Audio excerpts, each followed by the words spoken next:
Biyaya ng Diyos ang bagong umagang sumasa atin, kaya naman manalangin tayo. Sa ngalan ng Ama, at ng Anak, at ng Espiritu Santo. Amen.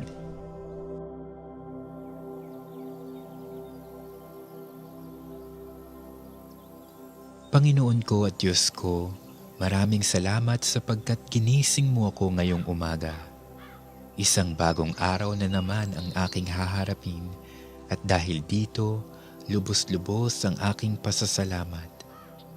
Sa unang mga sandali ng aking araw, nais kong mapuspos ng iyong biyaya at pagmamahal.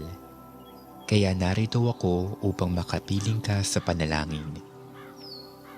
Panginoon ko at Diyos ko, naniniwala at nananalig ako na naririto ka at kapiling ko sa mga sandaling ito, na nakikita mo ako at iyong naririnig ang aking mga daing, mga kahilingan at mga panalangin.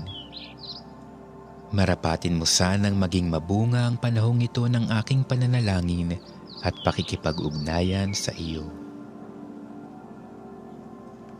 Panginoon ko, nasusulat nga at iyong ipinaalala sa akin. Tandaan mo ang bilin ko.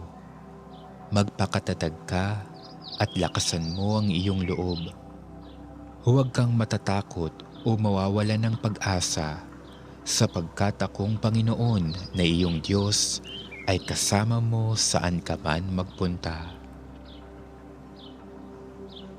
Kaya naman Panginoon, ngayong umaga, sa iyong presensya at pagdamay mo ako kumakapit upang maharap ko ng may katatagan at katapangan ang araw na itong ibinigay mo sa akin. Huwag kang matatakot o mawawala ng pag-asa, sapagkat akong Panginoon na iyong Diyos ay kasama mo saan ka man magpunta. Ang iyong tapat na salita ang pinagkukuhanan ko ng lakas sa umaga na ito, Panginoong Hesus. Napapanatag akong maalala na tunay ngang kasama kita, anuman ang harapin ko sa araw na ito. Mapagmahal na Panginoon ko at Diyos ko, nalalaman kong mahal mo ako at binabantayan mo ako palagi, sa oras man ng kasiyahan at lalong-lalo na sa panahon ng kagipitan at pagsubok. Tulungan mo akong huwag makalimot sa katotohanan ito. Maraming salamat po sa biyaya mong pag-ibig at pag-iingat na di mo ipinagkait sa akin sa kabila ng lahat ng kasalanan at pagkukulang ko. Maging malaynawa ako sa iyong dakilang pag-ibig at maipadama ko rin ang pag-ibig na ito sa aking mga kapwa. Panginoon, hindi ko man nalalaman ang lahat ng mangyayari sa araw na ito at sa hinaharap, hindi ako matatakot o mababalisa. Puno ng pag-asa akong magpapatuloy sa araw na ito sa aking mga dapat gawin dahil na rin sa iyong pagtulong. Ang sabi mo nga, huwag kang matatakot o mawawala ng pag-asa, sapagkat akong Panginoon na iyong Diyos ay kasama mo saan ka man magpunta. Panginoon, magmula nawa sa iyong paggabay ang lahat ng aking mga gagawin sa araw na ito at ng aking maisakotuparan ng mga ito sa tulong na rin ng iyong awa at pagmamahal. Ikaw nawa ang maging inspirasyon at dahilan ng aking patuloy na paggawa upang makamit ko ang kaganapan ng mga ito. Punuin mo ako ng sigla nang magampanan ko ang mga tungkulin ko sa araw na ito.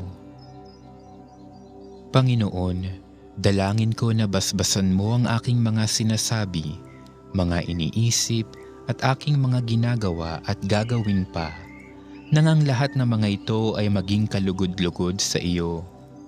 Sa pamamagitan nawa ng mga ito ay makapagpuri at makapagpasalamat ako sa iyo. Mapamalas ko nawa ang pag-ibig ko sa iyo sa araw na ito. Panginoon ko at Diyos ko, masilayan nawa kita ngayon ng lubusan. Ibigin nawa kita ng buong wagas at masundan nawa kita ng malapitan, sa bawat sandali ng araw na ito.